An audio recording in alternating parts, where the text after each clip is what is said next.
This is Joy News Prime.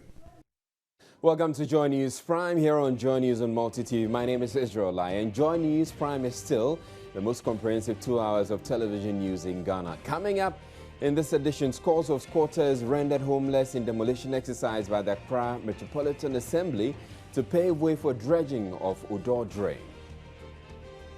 Accra High Court orders Attorney General to fully disclose details on 3.6 million cedi bus branding saga. Flag bearer of opposition New Patriotic Party sharply criticized President Mahama over his appointment. And coming up in business, high transportation and utility costs drive March inflation marginally to 19.2%. Government statistician says upward trend will continue into April because of oil rebound. Also in the bulletin, Public Accounts Committee Chair proposes punitive measures for civil servants found to have benefited from unearned salaries, saying refunding of the monies alone is not good enough. Also coming up is sports, entertainment, and Joy News Interactive. This bulletin is available across Europe via London-based ABN television station.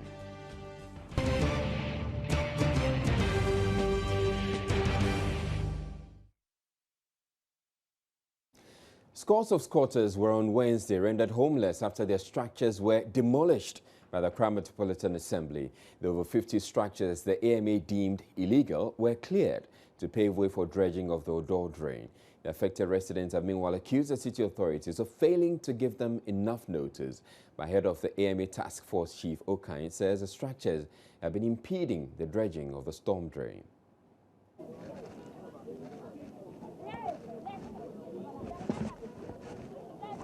Scores of squatters looked on helplessly as officials of the Accra Metropolitan Assembly Task Force pulled down their structures amidst heavy security. The few belongings salvaged before the exercise is all that is left for many of these residents here at Odona in Accra. The rest, including wooden structures, were set ablaze as earth-moving equipment cleared the debris. Some residents count their loss to Joy News. In this afternoon about 12:30, we saw MA people coming here to come and demolish here, whereby we didn't give anybody's notice. So we begged the government to stop that movement. We are all not one. Hands are not equal. So it's shameful for this government to do that. But you would agree with me that this place is illegal. The reason why they are doing this is that they claim you are squatters. They have already been here when the rain falls here about a year ago. It's illegal. But they didn't give us any affordable houses to go inside. So there's no need for them. They have to give us notice so that my brothers or sisters live here. We didn't like you to here to stay here again. How were you affected by today's exercise? I'm not satisfied with this exercise. The prized possession destroyed by the task force is not the only dilemma facing many of these quarters. Where to lay their heads tonight is their greatest concern now. Many of those affected claim these structures have been their homes for years and will be compelled to sleep in the open till they raise money to rebuild another structure, even if it is an illegal one.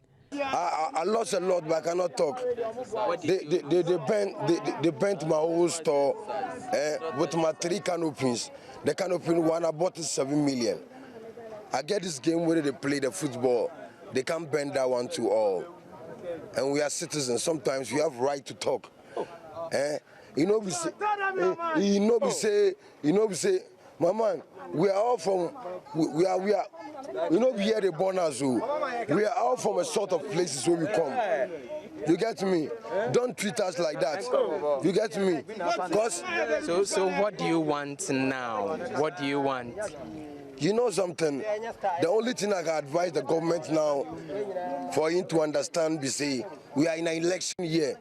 And when there is an election year, no demolition. Nami wa be bubu me dan ya. O sa so ba se me beto abama o.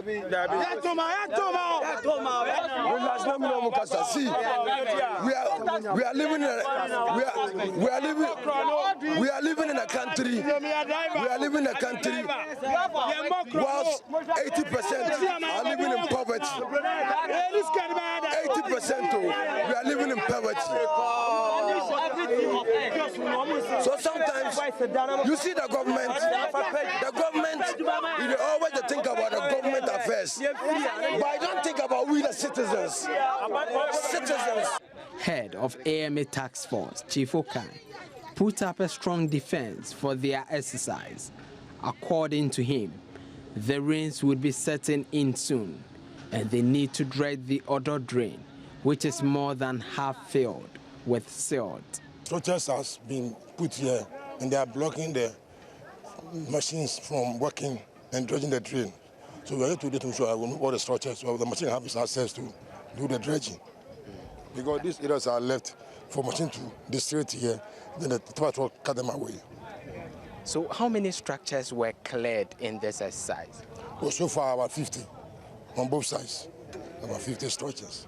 The complaint many of these people are saying was that they weren't notified about this clearing. Though they are squatters, they are here illegally. They thought that they deserved some notification. What do you say to this? No, they are aware. Because last Friday I was here. We just do the work to make sure they live on their own. Today we came, they are still here. That's why we are removing them.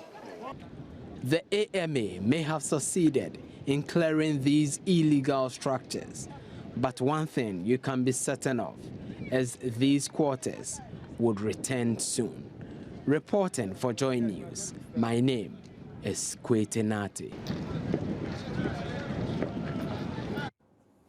An Accra High Court has ordered government to fully disclose details of a controversial contract in which 116 buses were rebranded for 3.6 million cedis. Justice Anthony Yeboah's order follows a suit by pressure group Citizen Ghana Movement, demanding the contract with Smarties Management and Productions Company, among others, be made public. Member of the group, Nana Akwesiwia, who spoke to Joy News via Skype, says they will not relent in their effort to demand accountability and probity from government. Today is a day of victory for democracy, is a day of victory for the rule of law, because today the judge upheld the citizens' fundamental human right to information. The judge acknowledged the fact that for citizens to participate in the democratic process meaningfully, there is a need to have access to information. And the judge acknowledged, in fact, the judge remarked that the fact that the state has failed to pass the right to information law does not preclude or should not operate to deprive citizens of the right to information under Article 21(1)(f) of the 1992 Constitution. And therefore, the judge made very emphatic orders that all the information that we seek by our application should be made available to us by the Minister of Transport. And further, the judge made a further order that indeed the right to information comes at a cost, and therefore we needed to pay for the information that we are going to get. And so the judge directed that we pay an amount of 1,000 Ghana cedis into court. Once we pay that amount of money, we do a notice of payment and then serve it on the Attorney General and the Minister of Transport. Once that is served, they have 14 days within which to make available to us all the information that we seek. Our next steps will be informed by the analysis we make of the information that is given to us. It would show us clearly what we can do concerning this crusade that we have embarked on. This is only the first step. And so once we get the information that we are looking for, we are going to study it, and then we would advise ourselves as to what options are available to us or are provided by law to ensure that we indeed demand accountability and probity from our leaders. Chairman of the Public Accounts Committee, Atani Delali Emmanuel, is recommending punitive measures against civil servants who failed to pay up monies paid into the accounts as unearned salaries. It follows concerns that phenomenon of unearned salaries and revenues which have not been accounted for has become a constant feature in the Auditor General's report. As a deterrent, the PAC chairman says corporates should not only be made to return the monies, but be punished as well. The phenomenon of unearned salaries has been particularly prominent at the committee's hearing in the last few days, with each of the ministries appearing before the committee being queried about such payouts. The 2011 to 2013 auditor's report of the Ministry of Local Government and Rural Development revealed nearly 30,000 cedis was paid out as salaries to staff of the Department of Parks and Gardens who were no longer employed. Some former staff of the Births and Deaths Department were also beneficiaries of unearned salaries. There were also instances where revenue due the state had been unaccounted for. Deputy Local Government Minister Emmanuel, however, assured efforts to retrieve all those monies were underway. We are still pursuing these our workers to pay back the money. Most of them are actually retired staff. And are they living? Yes, some are alive. Chairman, I keep saying that whenever the person is alive and his name or her name appears in our document, we prefer you coming with the person to come and tell us why he took the money and refused to pay. Honorable Chair, some of them we are trying to get hold of them. We've been calling and we are not getting them. We've actually written to them trying to recover the money. But the committee chairman stated the retrieval alone was not good enough. You don't go for it. I don't know why you keep on coming here to tell us you are finding challenges in recovering. You see, when you take your salary that shouldn't belong to you, you have stolen from the national coffers. So amicably, call the person you worked with. My brother, if you don't come and pay, we are under pressure to give the matter to the police. When you give him that notice and you go to the police and say, yes, this man went away, he took our salary, he should bring it, he's not responding, the police will deal with the matter. And it will become some deterrent for others not to do the same. When you open some of the books, some people get the salaries paid into their accounts. They don't go for it. And I don't want us to come here again to meet you and talk about these things any longer. So give us when you think you'll be able to recover and clear these things from the accounts. A report. Minister, we are noting. Fortunately, you are also an MPS. 2 months from now, colleagues, acceptable.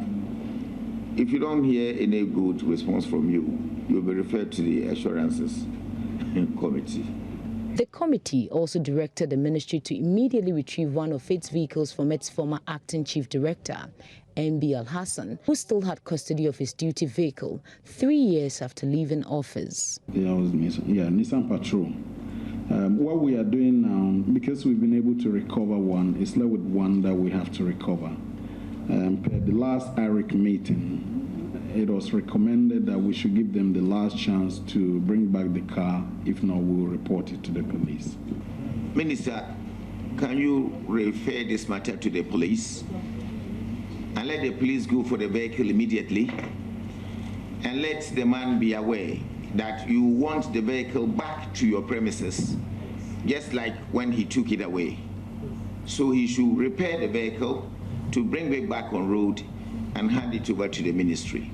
The Births and Deaths Registry has also been instructed to begin issuing official receipt for services rendered after the report revealed that some fees paid them were not documented. The ministry has 2 weeks to report back to the Public Accounts Committee on actions taken so far.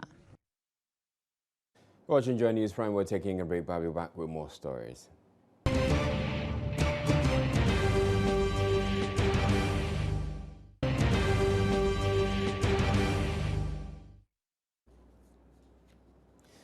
The Ashanti Region Police, with support from its colleagues in the Northern Region, have arrested 2 suspected car snatchers in Tamale. The suspects had allegedly stolen a Toyota pickup truck belonging to one of the telecommunications companies in Kumasi. Mohammed Nuruddin's report. The suspects are 30-year-old Entry Duku, a native of Behinasi in the Ashanti region, a 26-year-old Abdullah Shaibu Gafaru, a native of Nangpanduri in the northern region. They allegedly stole the MTN-branded Toyota Hilux pickup with registration number GN852314 and subsequently replaced it with GT521913. The vehicle was stolen in Kumasi and sent to Tamale to be sold. Unfortunately for the suspects, the vehicle had an anti-theft tracking device installed on it. The device aided the tracking of the vehicle in the northern region. The Ashanti Regional Police Command then collaborated with the Northern Regional Police Command and arrested the 2 suspects on board the vehicle. When they were arrested and interrogated, they admitted to the police that they actually removed the key housing of the vehicle, connected the electrical wires, and moved the vehicle to the northern region. An entry is also wanted in the similar case at Abuakwa. So the Abuakwa police has informed us that they will also need him because he has also, gone through the same modus by stealing a vehicle from Abuakwa. The suspects, who have admitted and been charged with car theft, will soon be arraigned before the court.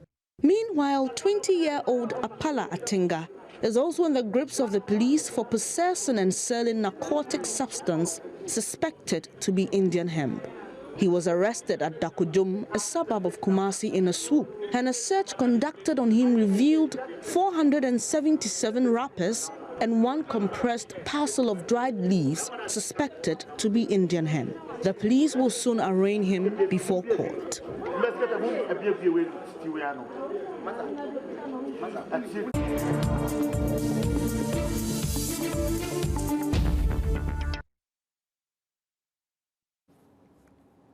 All right, so one of the biggest stories business stories for the day is that inflation has gone up 19.2. Exactly, 19.2%. That's a pretty sharp rise, actually, because I thought where inflation was easing. Well, it was easing marginally. For the month of February, it went down by 0.5 basis points. Yeah, so you'd think that if it's easing, then even if it wants to rise, it's going to rise marginally. But well, it normally depends on the drivers. What drives the inflation? For this current one, for instance, the main drivers have been the cost of utility hikes and cost of transportation. Remember, somewhere in February or so, there was an increase in petrol prices and that. And for that matter, it translated into other areas of the economy. Because of that, we had this increase. Okay. So Emmanuel has their inflation story and some other stories coming up in business. You take it away, Emmanuel. Thank you very much. Okay, welcome to business. An inflation rate increased marginally to 19.2% in the month of March, having moved from 18.5% in February. The Statistical Service announced this today, citing transportation and utility costs as the main drivers. There's more in this report. Transport recorded the highest inflation rate of 40% in March, followed by housing, water, electricity, gas and other fuels with 39.6%. Inflation was lowest in the communications subgroup. Government statistician Philomena Nyako spoke with Joy Business. If you remember very well, in February 2016, there were increases in transport fares of 15%.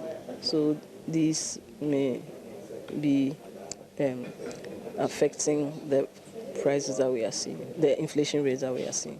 Transport fares, the increase, that's the major. So far, because the CD was stable. If you look at the price of imported items, it moved from 18.3% to 18.4%. So the CD was quite stable. So it has nothing to do with the exchange rate.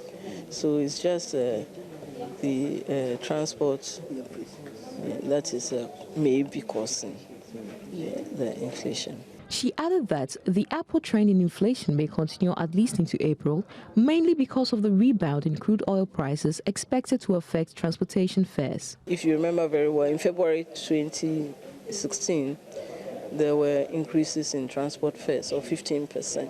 So these may be affecting the prices that we are seeing, the inflation rates that we are seeing. Transport fares, the increase, that's the major. So far, because the cedi was stable, if you look at the price of imported items, it moved from 18.3% to 18.4%. So the cedi was quite stable, so it has nothing to do with the exchange rate. So it's just the transport that is maybe causing the inflation. So are we to expect this trend to continue, because there has been some increases as well in this month, the next one that we are expecting? What kind of increases are we seeing this month? I'm talking about petroleum. Well, and because once we touch the petroleum products, it will translate into high transport fares, and that will also translate into high prices of items that have to be transported. So definitely we will see it reflected, unless there are other policies that will bring down or dampen the effect. At the regional level, inflation rates range from 14.0% in the Upper East region to 22.9% in the Greater Accra region, which in addition to Ashanti recorded rates above the national average.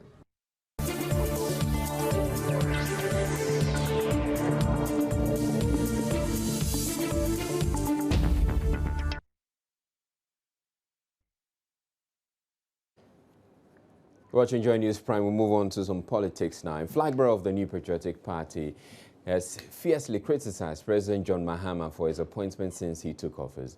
Nana Addo said majority of the president's appointments are not based on merit, insisting it is the reason, quote, incompetence has been the hallmark of the Mahama administration.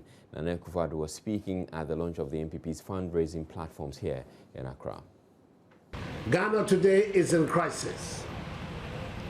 Agriculture, once upon a time the bedrock of our development, is a pale shadow of its former self. Manufacturing is at a very low ebb. Corruption is at its height. Our economy is in tatters. Inflation is high. Taxes are high. Businesses, both big and small, are struggling. And millions of young men and women are out of work. Incompetence is the hallmark of the Mahama government. Government appointments are not based on merit, but on considerations which are not only puzzling, but also bizarre. Our healthcare system is in shambles with the collapse of the National Health Insurance Scheme. The cost of education continues to be a big challenge for too many families.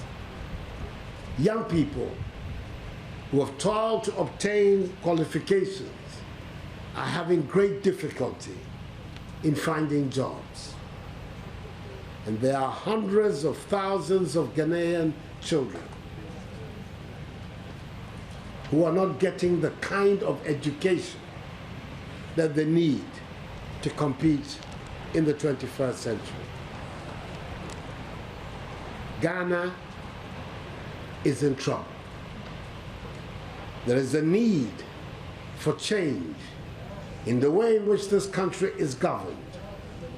A change that will make way for a competent, honest, hardworking, well-qualified team to take over the affairs of this country and steer it in the direction of prosperity for all.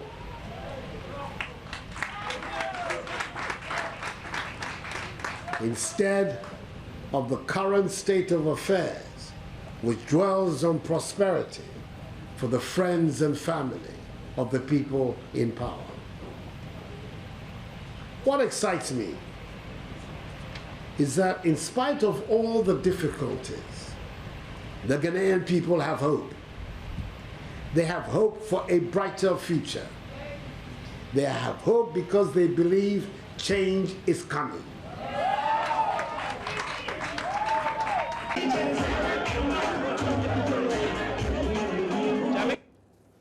Party supporters will have the opportunity to help the MPP raise cash by buying scratch cards through SMS and via the internet. After the program, Joy News' Kwacha Frenuema caught up with the acting national chairman, Freddie Blay, and asked him, among others, how the party intends to raise these funds. This is a new method we've adopted. We are bringing the party funding to the ordinary people. That over time is being money bags that claim that they support this party. The ordinary people want to contribute.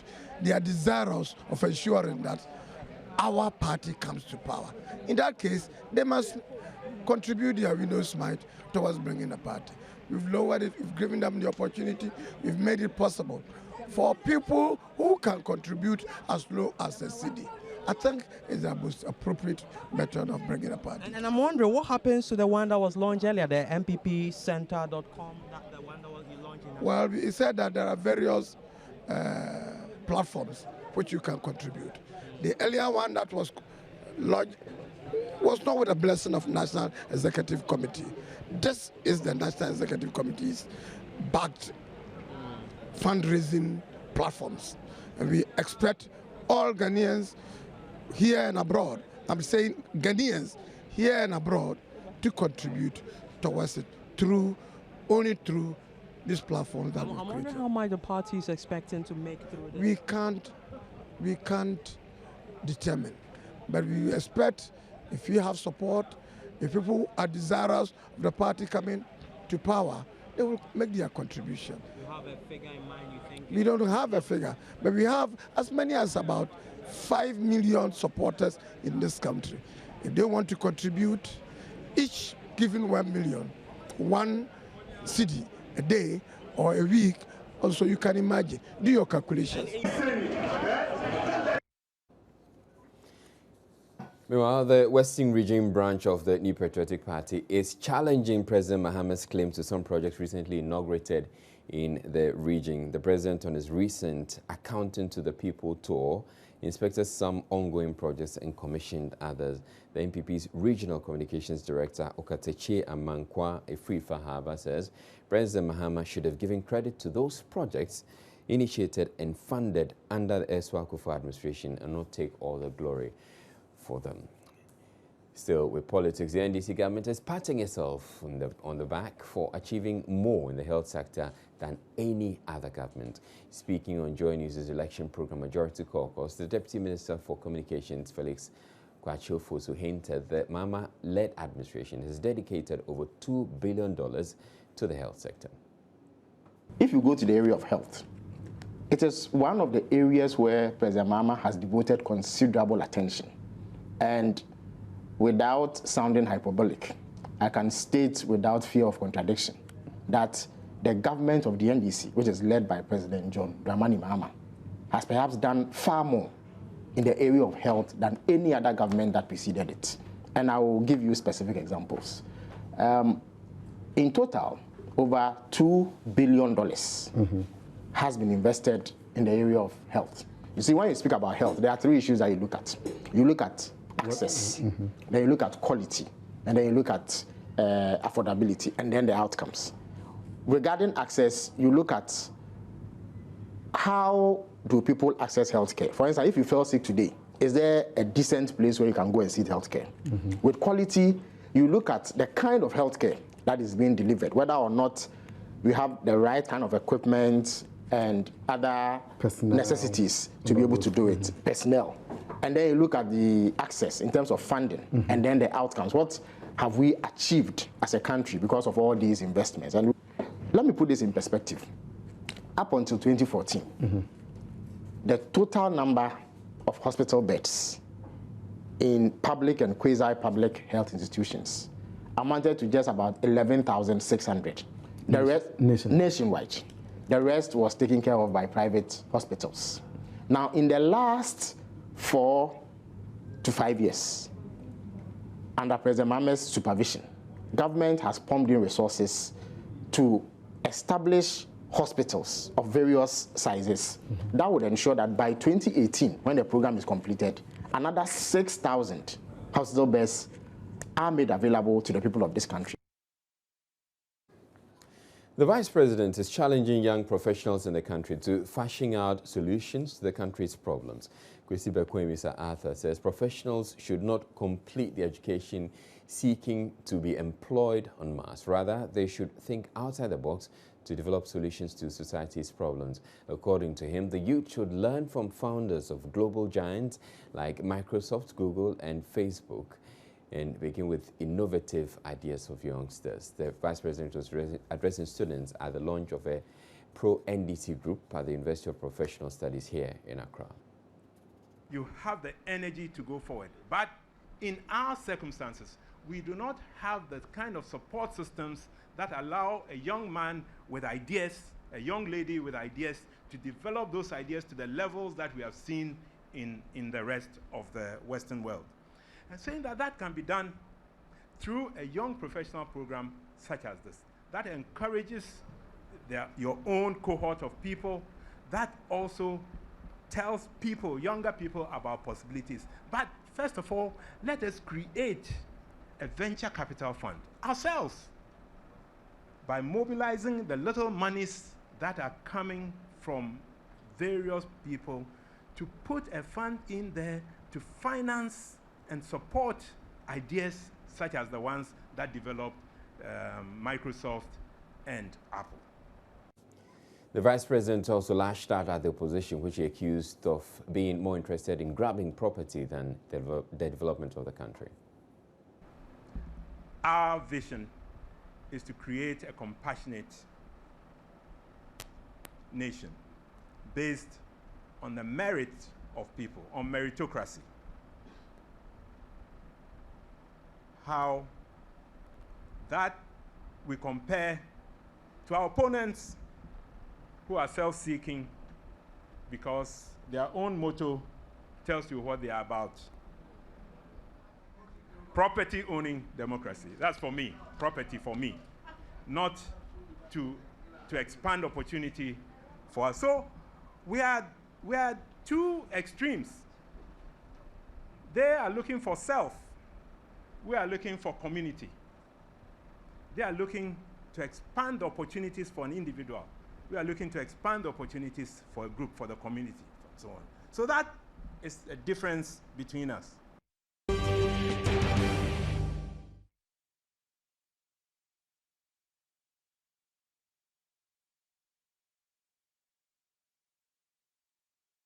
Tackling unemployment among the youth in the country has been a challenge for successive governments. Many technocrats and industry players have suggested ways of resolving the situation. The latest is the Vice-Chancellor of the Regional Maritime University, Professor Elvis Nyako, is proposing that government considers investing in the training of seamen as a way out. Lines of a ceremony to sign an MOU between the Regional Maritime University and the Dredging International Services Nigeria to train students of the marine engineering sector of the university in marine dredging techniques. The Vice-Chancellor, Professor Elvis Nyako, proposed ways to help reduce unemployment in Ghana. He says government needs to focus on training seamen to help reduce unemployment in the country. If you want to reduce unemployment in your country and you have a sea coast, then you should train the seafarer, you should train the seaman. Because when you train a seaman and he goes to sea, a seaman may spend sometimes 6 months, 12 months, even 36 months. Averagely, a class 3 officer, which is the very beginning, will take about $8,000 a month. A chief engineer on board the deck will be taking about $12,000, $15,000 a month as salary. Whilst he's at sea, he doesn't spend his money. So when he returns after that long period, all that money is available to him as capital. That means he can set up business and he can employ a lot more people.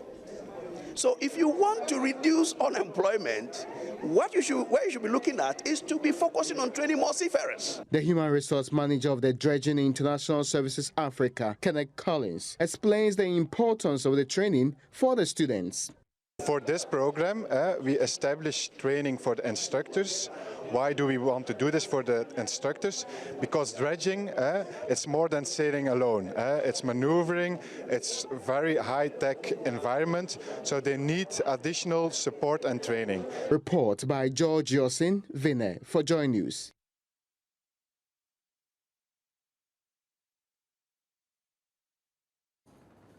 Now, management of the Tamale Teaching Hospital has put on hold plans to privatize its laboratory following agitations by staff and patients. Head of the pathology unit, Dr. Bani Singh, told My Joy Online the suspension of the plan is to enable them address the concerns that have come up.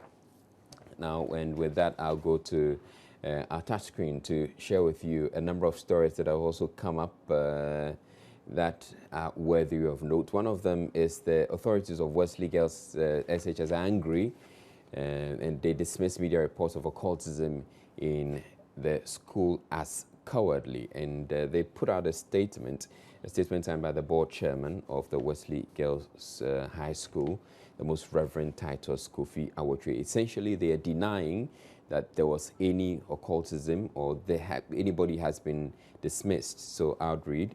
Our attention has been drawn to a number of unfortunate publications and raging discussions in the media alleging that school authorities at Wesley Girls High School in Cape Coast have recently nabbed 22 students for belonging to an occultly select sect and engaging in occultism. The name source of this April 11, 2016 publication in question, titled Occultism at Wesley Girls, 22 students nabbed, was Star FM, and it goes on to mention a number of media houses that also carried that story. It says it is, interestingly, none of the above media approached the authorities of Wesley Girls High School for any information whatsoever before putting the story in the public domain. Essentially, they're saying that the story is not true. You can get to My Joy Online and get to read a lot more about it. One other story worthy of note is the 25 photos of the arrival of Jake Obechebi Lamte's mortal remains. And Jake Obechebi Lamte is the immediate past chairman of the New Patriotic Party,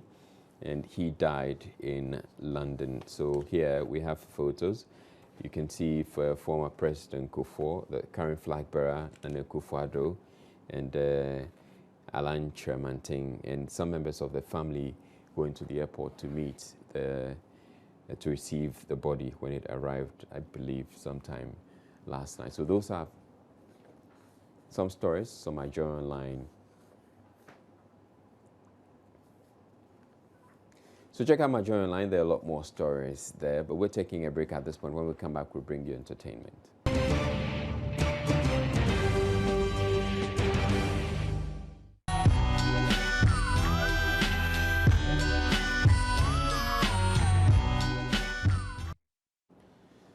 All right, time now for entertainment, and there's one interview that I've been looking forward to, and Miss G is here to deliver that interview. Okay, that so interview, Brew Rivers interview. Of course, which you promised us yesterday. Sure, we'll definitely deliver that. You know, okay, I don't. And I'm sure there are lots. Yes, and I told you also about Kai.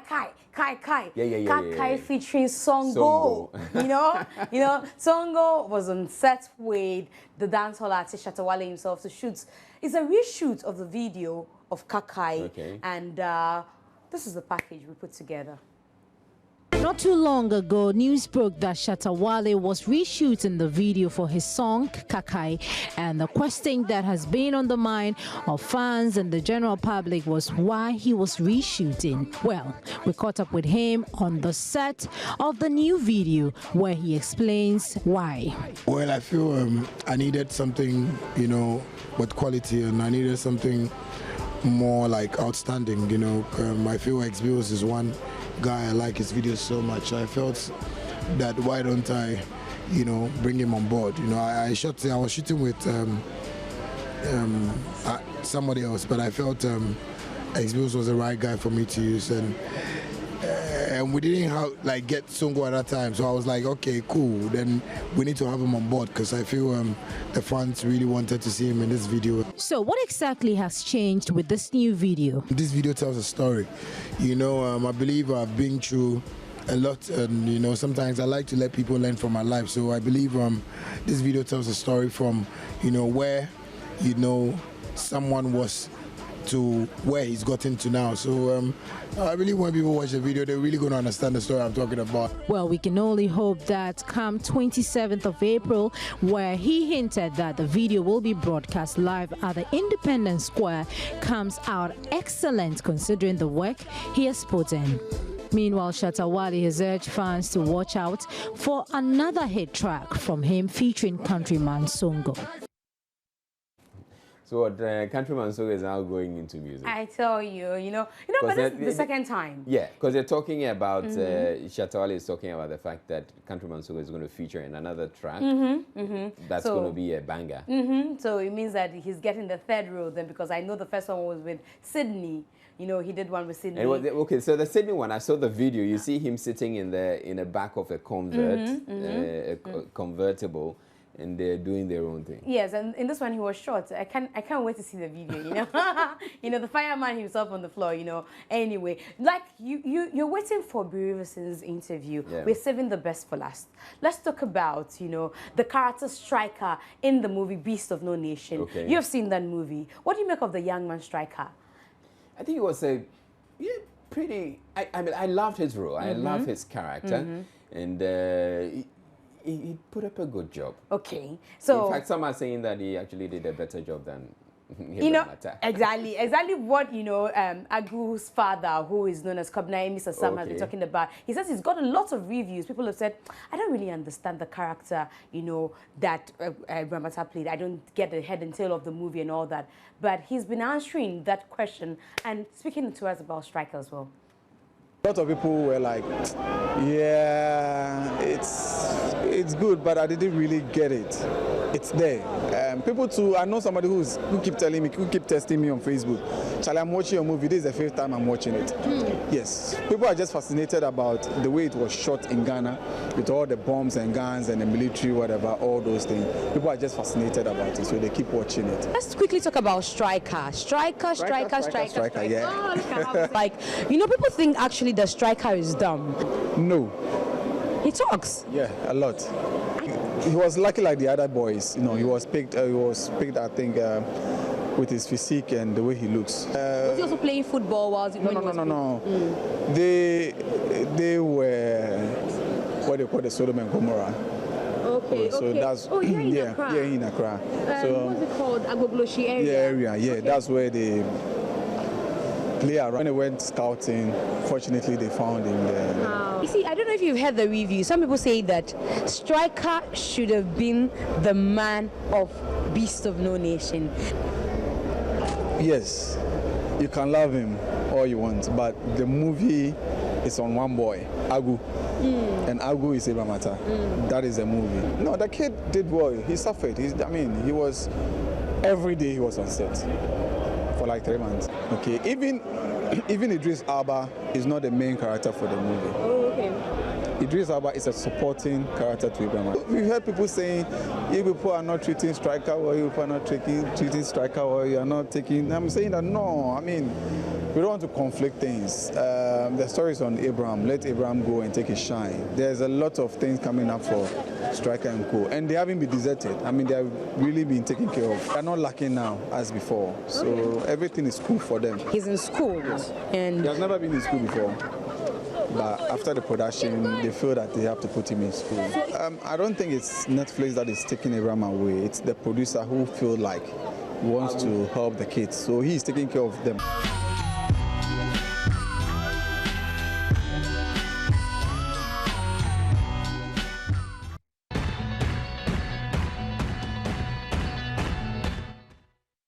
It happened today, and the GFA says they are looking for a sponsor for the league, which will kick off shortly.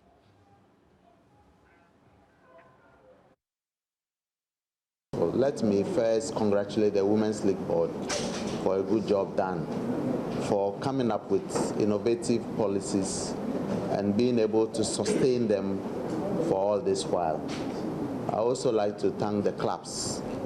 I think that your participation and support has sustained the league up to this day. It has been very interesting, very competitive, and from what we've seen this morning, the upcoming season promises to be more exciting and interesting than the previous ones. I also want to thank the media for the support that you're giving Women's League. Many countries don't play the Women's League. It's just a few out of the lot because of the challenges we have, which appear to be universal. We have a challenge of sponsorship for the clubs. It is very difficult to attract sponsorship for women's football because it's relatively new compared to men's football. And so I want to urge all of you in your own small way to assist in helping us to secure sponsorship. The management of the GFA is leaving no stone unturned and also ensuring that we work towards securing a sponsor for women's football. So in the absence of a sponsor, what we have done over the years is to provide some support to the clubs. We will continue to provide the support to the clubs so that they can also continue to.